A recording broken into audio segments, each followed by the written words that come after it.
Thank everybody for coming. And as I always like to do, I'd like to bring our Blessed Mother into the room and the talk and start with a Hail Mary. So, Hail Mary, full of grace, the Lord is with thee. Blessed art thou amongst women, and blessed is the fruit of thy womb, Jesus. Holy Mary, Mother of God, pray for us sinners, now and at the hour of our death. Amen. Okay. My name is Dan Augst. I am the president and founder of Road to Purity. Road to Purity, basically our mission is awareness, education, and healing in the area of pornography and sex addiction. I'm also a certified addiction counselor, and most importantly, I'm a recovering sex addict. I was addicted for over 30 years, and I've been in recovery for about 12. The talk this morning is Objectifying Love, how the porn culture impacts society, your children, and your family. And this topic is fairly serious and can be dark at times, just so you know, but it's truthful. I don't sugarcoat anything. I'm telling you what's actually going on and what's real. For the most part, I'm going to split it into three parts. First is, what is the porn culture and why does it exist? Then number two, how it impacts our society, family, and children. And three, what can you do about it? First, the culture. Really, to understand pornography, we need to understand sexuality, and we got to start with God's plan of sexuality and what this really means. We'll just be real brief because this can be a whole workshop in and of itself. We must understand how man is in the image of God. Part of that is revealed in Scripture, where 1 John chapter 4 says God is love. Ephesians chapter 2, God is rich in mercy. John 3:16, God sacrificed his son. So love, mercy, and sacrifice is who God is, and it's also who we are called to be. But even beyond that, most importantly, God is revealed in the Holy Trinity. Three parts, as we know in Catholics, three parts, one person, Father, Son, and the Holy Spirit. Man reflects this in the way we exist and the way we are created. This is shown in Genesis 2. It says, man leaves his father and his mother and clings to his wife, and they become one flesh. Genesis also reveals that we made male and female. Not for you to choose, not one of a dozen options on a list on Facebook or wherever. It's male and female. Period. That's who we are. This man and woman in holy matrimony, in one flesh, in a spiritual union with God, is a reflection of the Trinity. God, man, and woman. We are joined with him in this holy bond of matrimony. Now, Christopher West, as some of you may know, he's an expert on sexuality and theology of the body, and he's quoted as saying, in the sanctity of marriage under God, sex is the wedding vows made flesh. Now, in this divine union, if God wills it, a child is created. Now you have mother, father, and child. Another Trinity. Another reflection of the Holy Trinity. And we see that marriage and the family is an earthly image of God. When we are a reflection, man is a reflection of God, it's mankind and our union with each other and our children that are created by this mechanics of sex. So in a way, this God is an extension. God is created through this exercise, of man and woman being joined together. It could be said from this perspective that sex is the foundation of the universe. Without it, we don't exist, right? I mean, is anybody here had parents that didn't have sexual union to create us? No.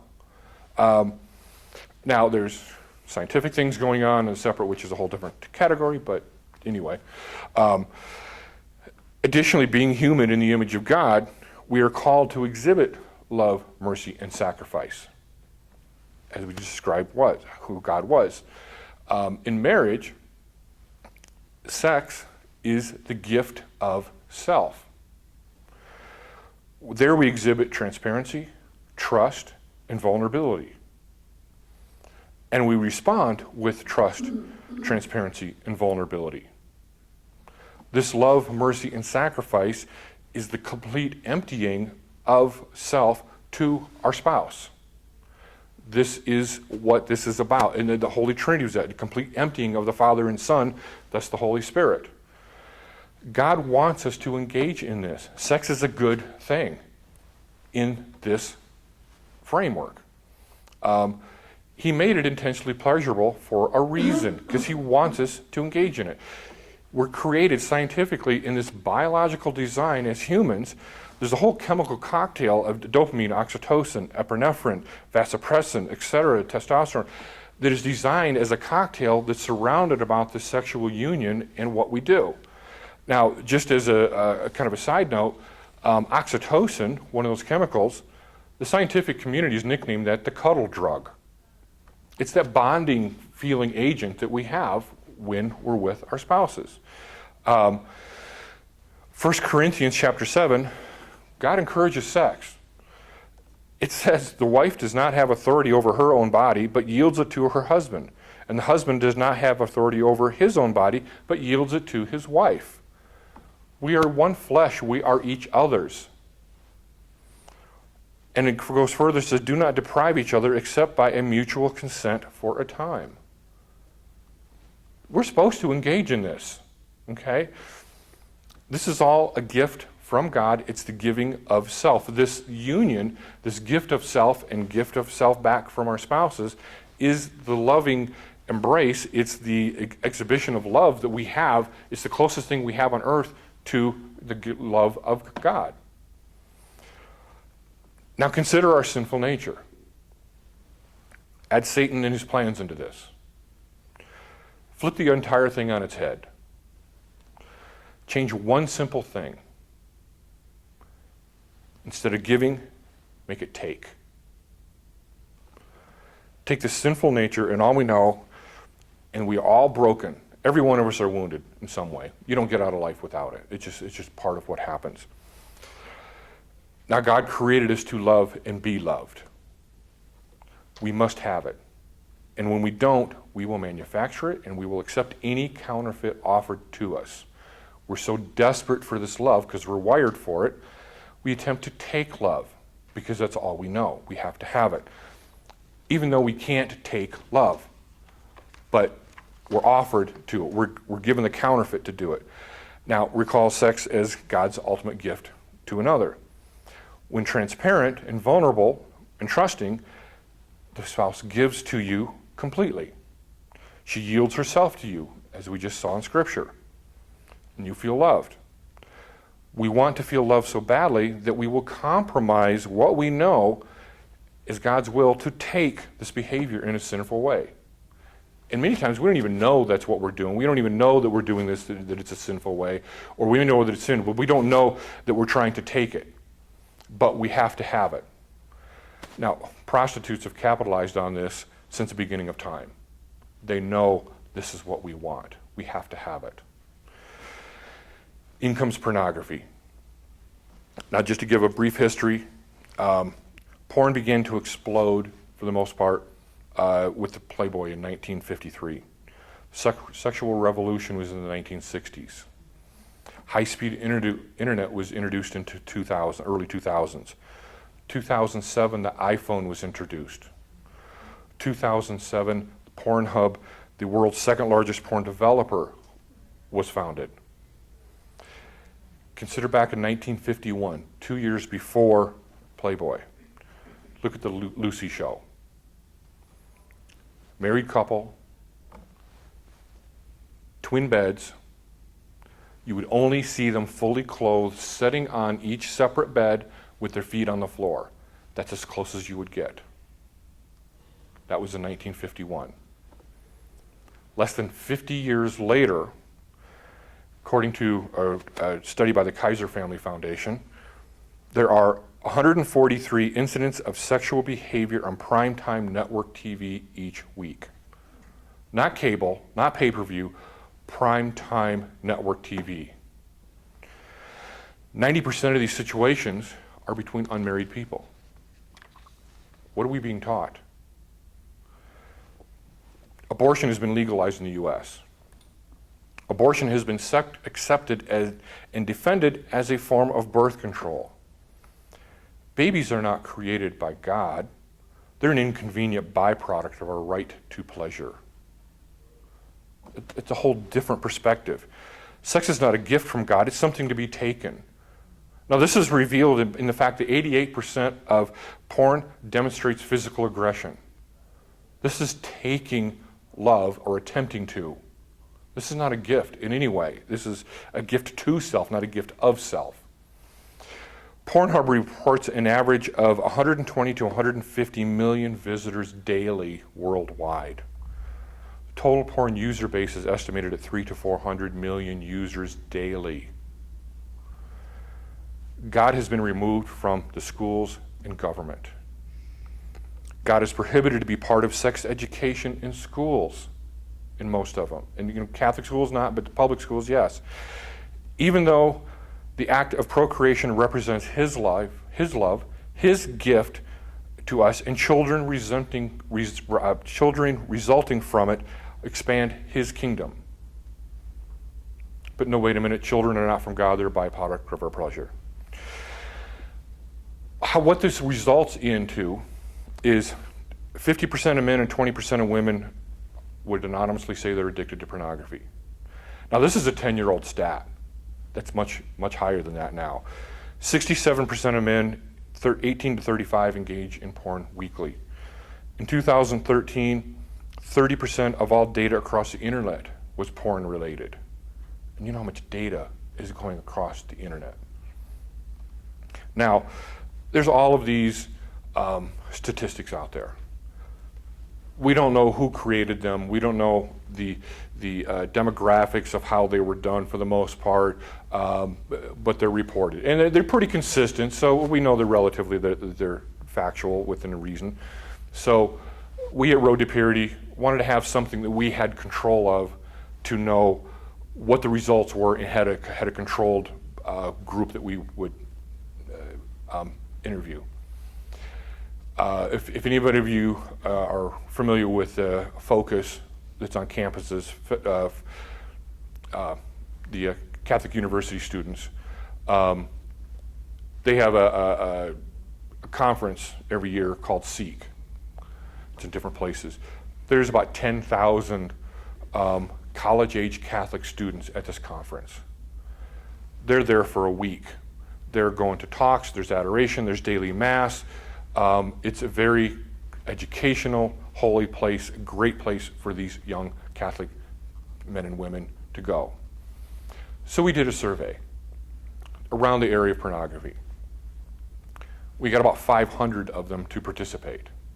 It was anonymous, so they could feel free to say what they wanted.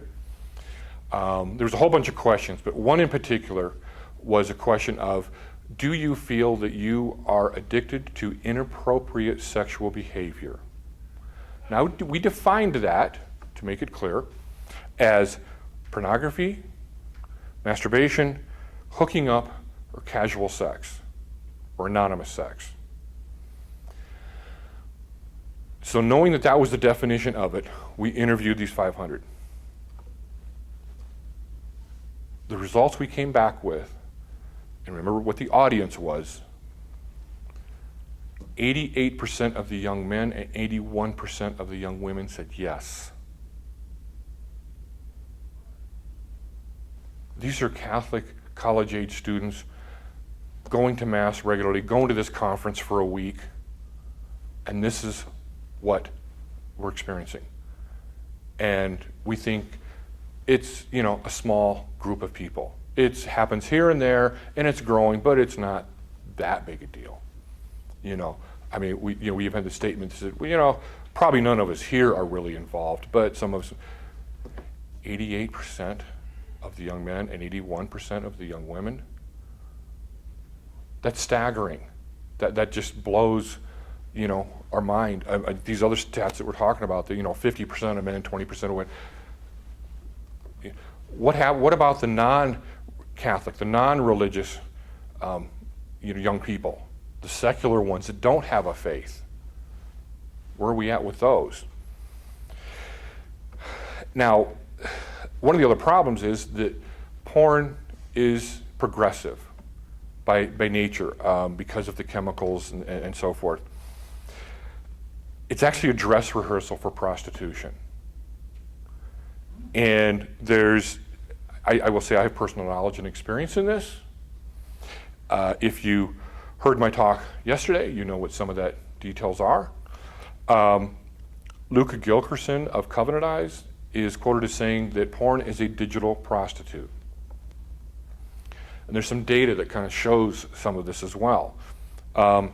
Polaris Project, their foundation, who is an anti-sex slavery organization, they're anti-sex trafficking and that kind of stuff.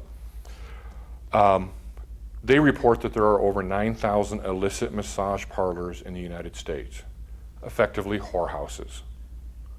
Now, I will tell you that in my history, I told you I was a recovering sex addict. It wasn't just pornography. I was involved in massage parlors, prostitution, affairs, the whole thing. Y'all know that when you buy, a certain car, a Toyota Corolla, suddenly you see all the Toyota Corollas out there. It's just one of those strange things. I see every massage parlor out there.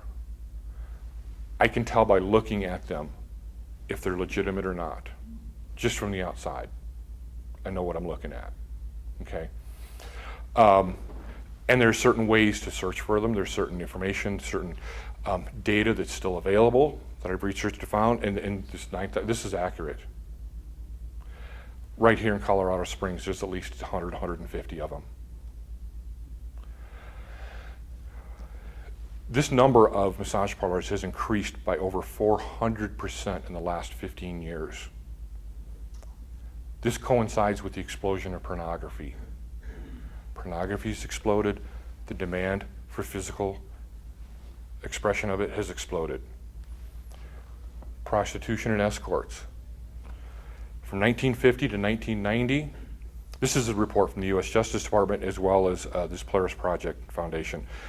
1950 to 1990, it grew 4.7%. 1990 to the year 2000, it grew 11.8%. From 2000 to 2014, which is the last year data was available, it grew 241%. Again, look at high-speed internet, pornography, Pornhub, iPhone. They mirror each other, okay? This directly relates to the family and especially our children. This is what they're exposed to. Children are battling the presentation of authentic sexuality with inauthentic sexuality and God's gift of self. Society says you need to take it. It's not a gift. You have to look out for yourself, including sexuality. Everything is turned to about me. Even worse, there's no teaching of authentic sexuality virtually anywhere. Even our parents aren't doing it for the most part. They don't know it to begin with. Now, let me just ask you guys here, there's a good age range here. Who here, when they were younger, had a sex talk from your parents and it involved God's plan for sexuality, theology of the body, all of that kind of stuff? Anybody? No. My aunt did. Okay. Talk to me. Rarely. Of all the groups, sometimes I'll do large groups with hundreds of people in it, and I'll have 2 or 3. It doesn't exist. It doesn't happen. And we wonder why there's part of this problem. Their education is pornography in the world. So why should we expect different? It's like it comes up and it's like, oh, now I got to fix it. It can't happen that way. Part of the culture of this represents itself directly in the family in certain symptoms that we're seeing in the culture of the way things to see. If you look in the last 20 years of the things that have changed in our families, mostly our children, but a lot of times our spouses, more heavily towards men, you'll see things like selfishness, narcissistic tendencies, depression, anxiety, isolation, reduced IQ and inability to concentrate, explosion of the ADHD diagnosis. ADHD has increased over 50% in the last 20 years, coinciding with this. What is that ADHD? It's ADHD is an inability to focus and pay attention for an extended period of time. Oh, okay. And we see things like lack of empathy, compassion, or just general injustice towards other people, and a resistance to seeking growth in virtues.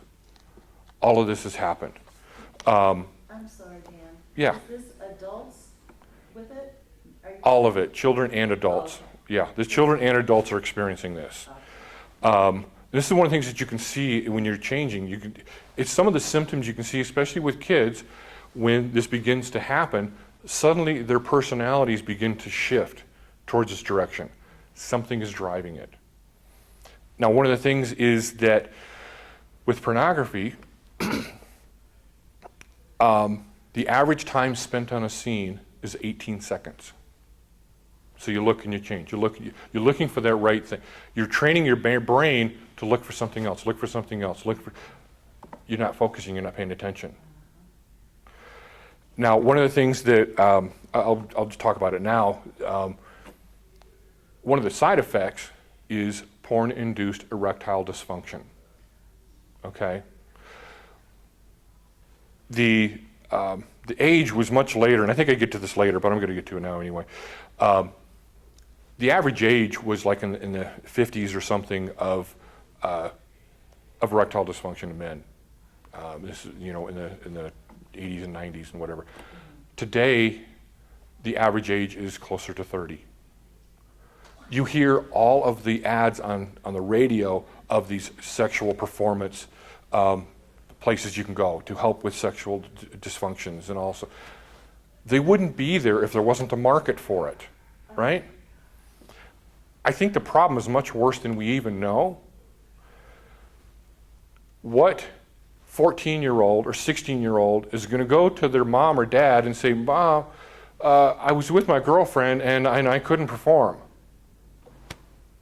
It's not going to come up. It's not going to get diagnosed.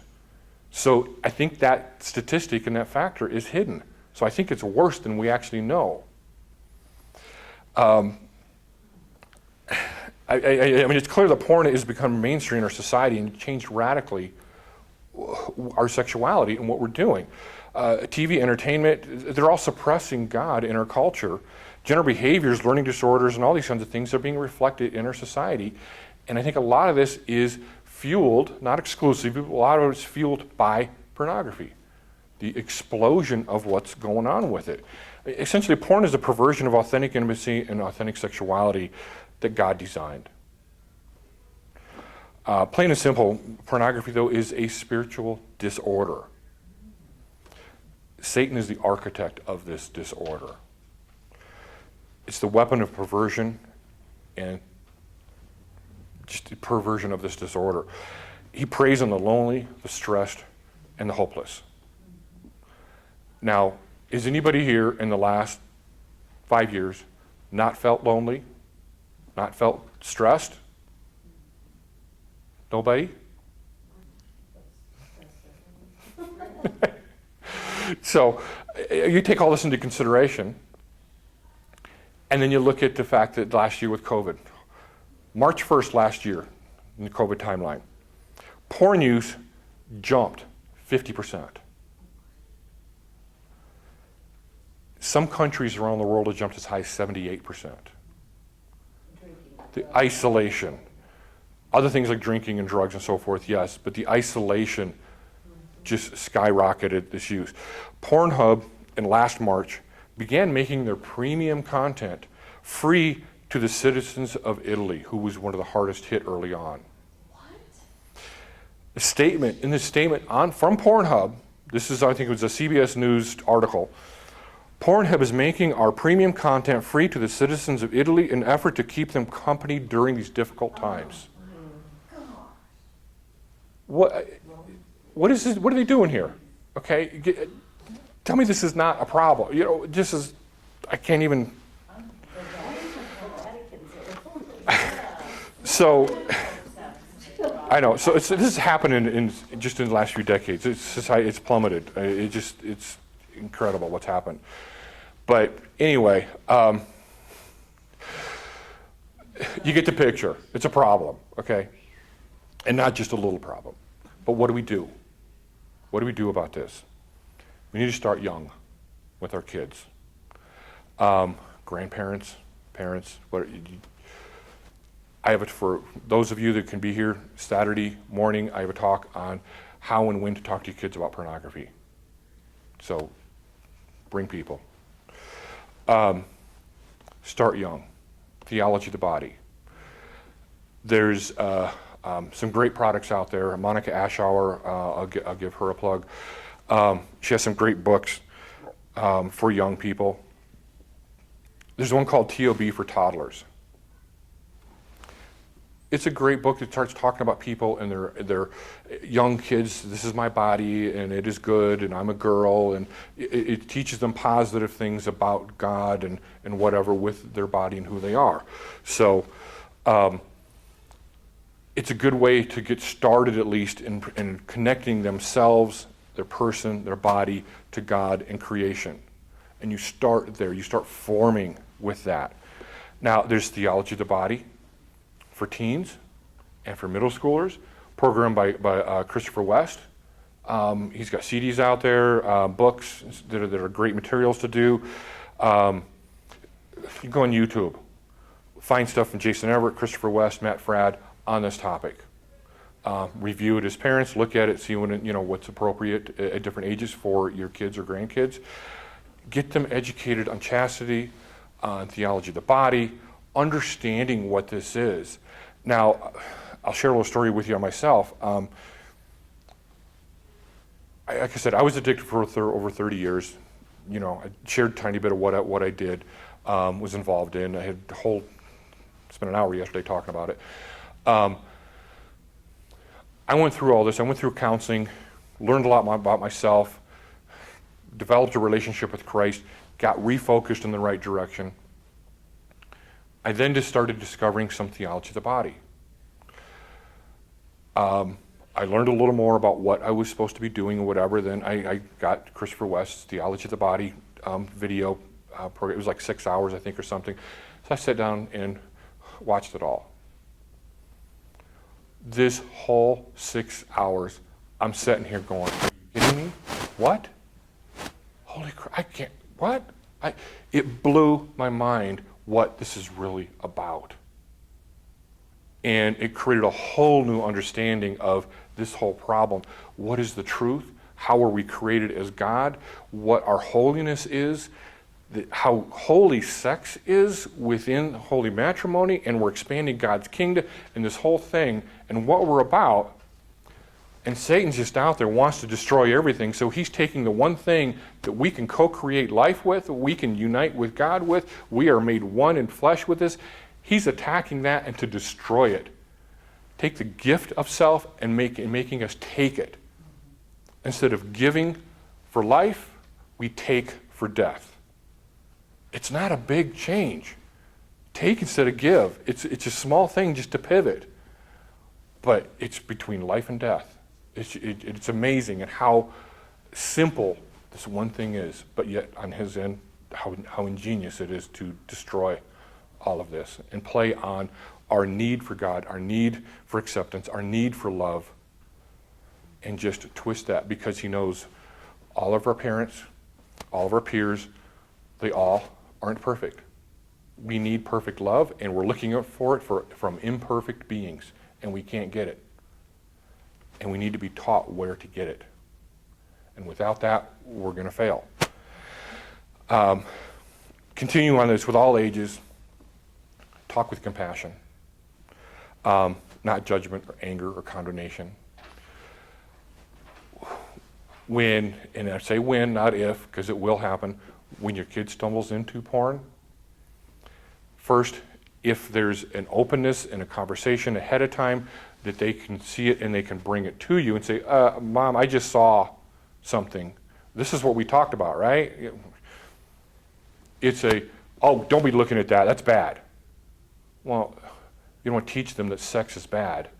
You need to teach them what sex is about to begin with, before they see it ideally, which means you're talking to them at 5, 6, 7 years old, because average age of first exposure is 9. They got to know this before they see it. So when it comes up, you have a plan of what to do. They have a plan of how to, to redirect. But more, you apologize that they had to see this. I'm sorry you saw this. Yeah, this is what we've talked about. This is something that is perverted and misrepresenting God. This is an abomination of what God has taught, and this is not what we want to see.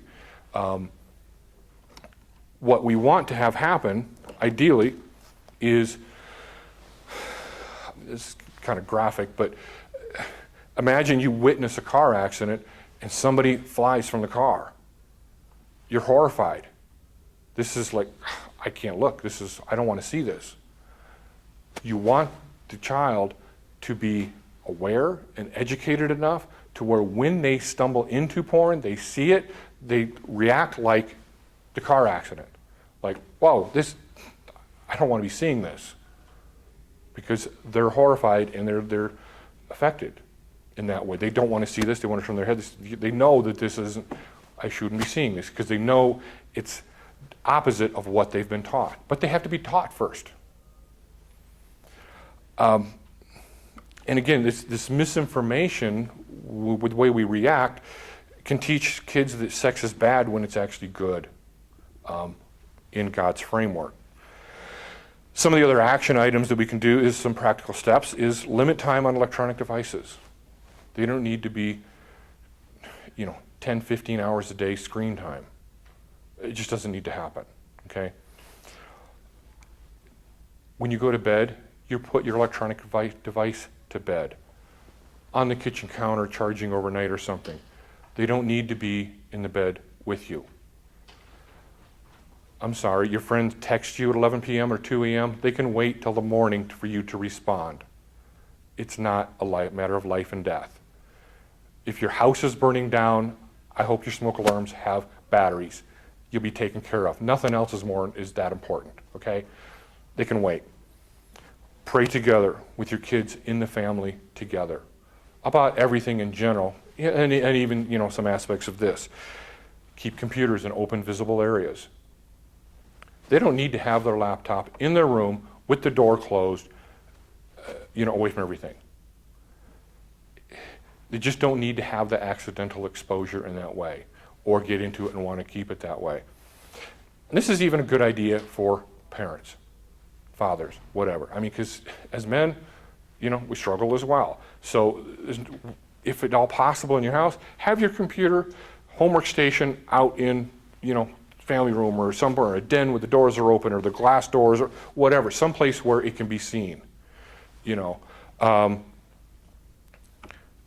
electronic devices in the bathroom. You go to the bathroom, you put your phone on the counter. You just don't need to have that temptation of privacy with that. Use a home Wi-Fi system. You can set your router up to turn off at night.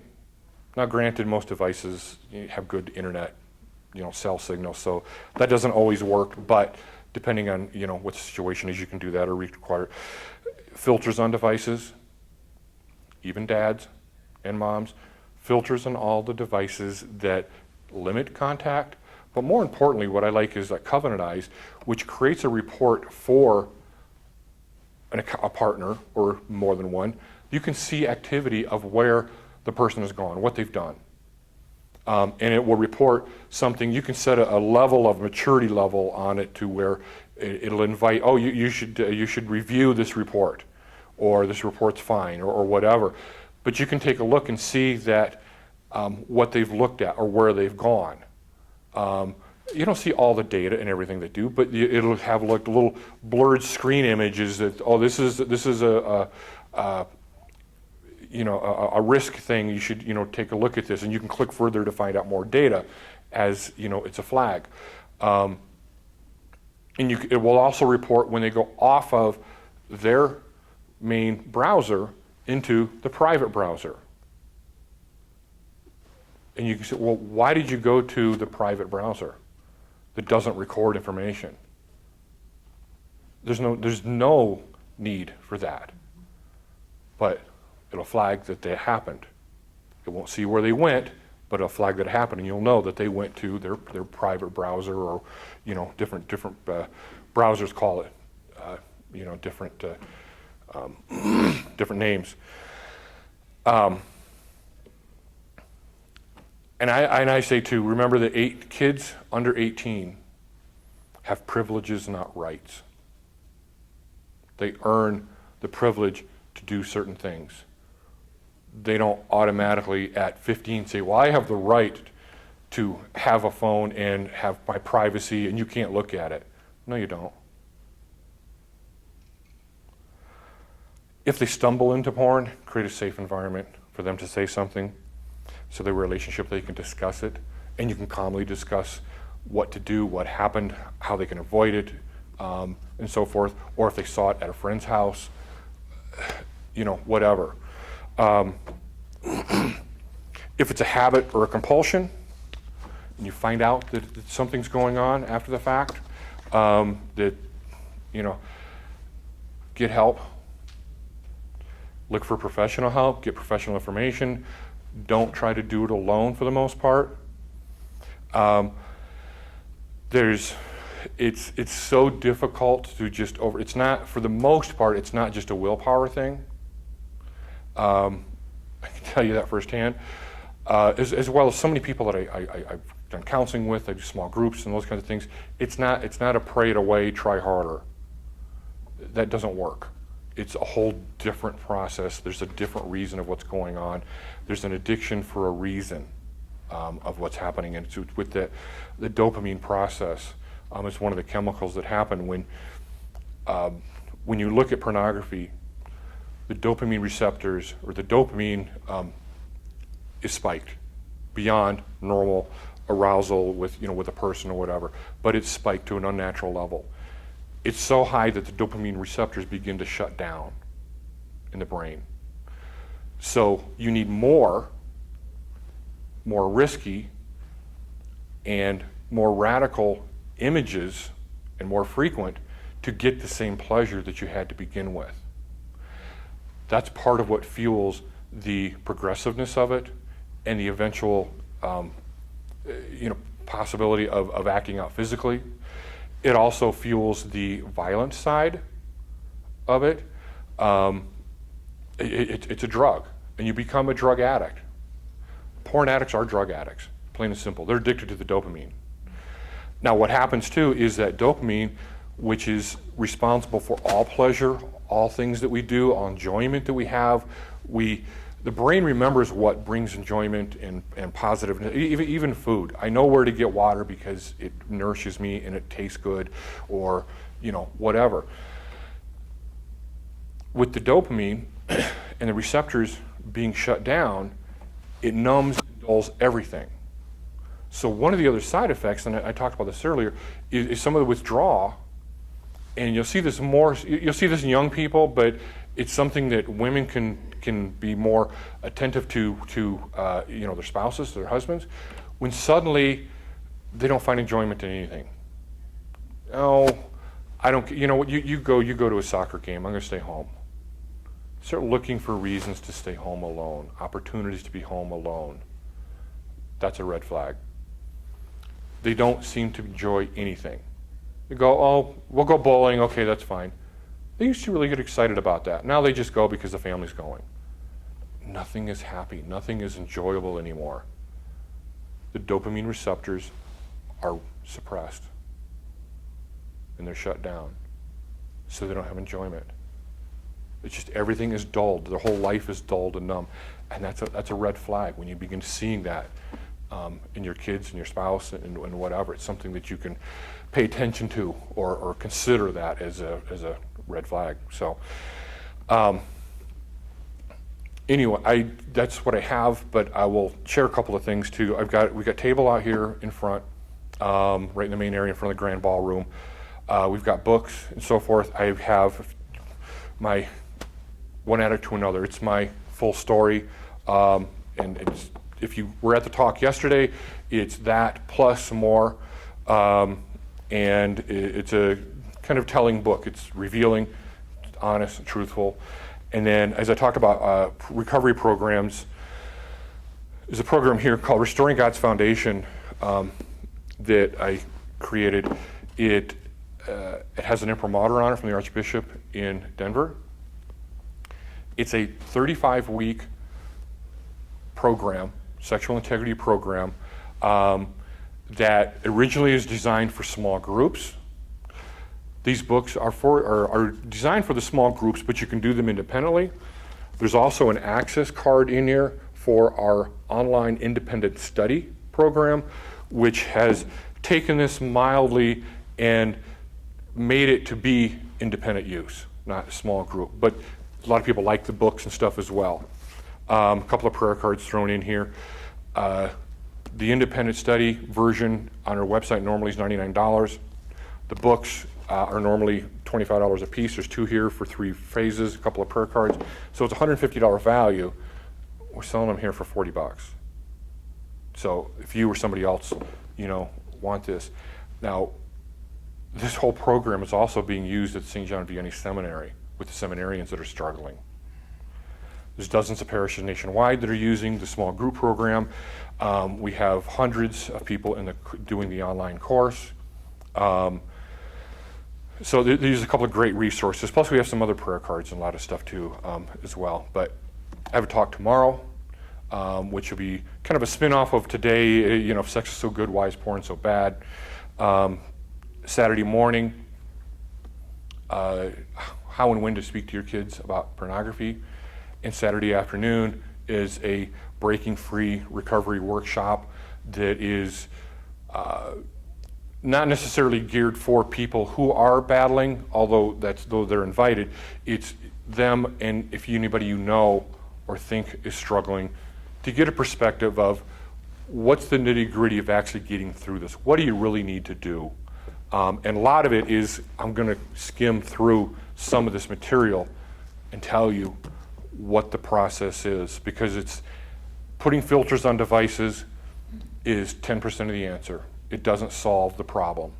It's a tool, but there's a deeper problem. And as I said, it's a spiritual disorder, and it's getting to that and solving that, and as well as all the tools of how to go through things that is in here that I'll kind of brief people on all the aspects of it, because there's a lot more involved with getting through it.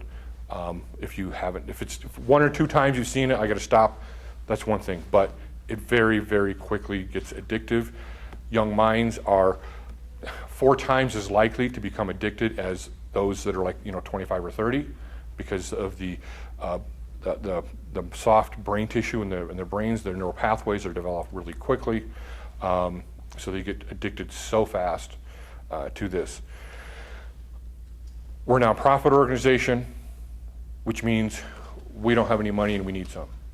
So we have a donation jar and envelopes. You can also go to our website and donate, or you can get a monthly support program as well. So we'd love for any of that to happen.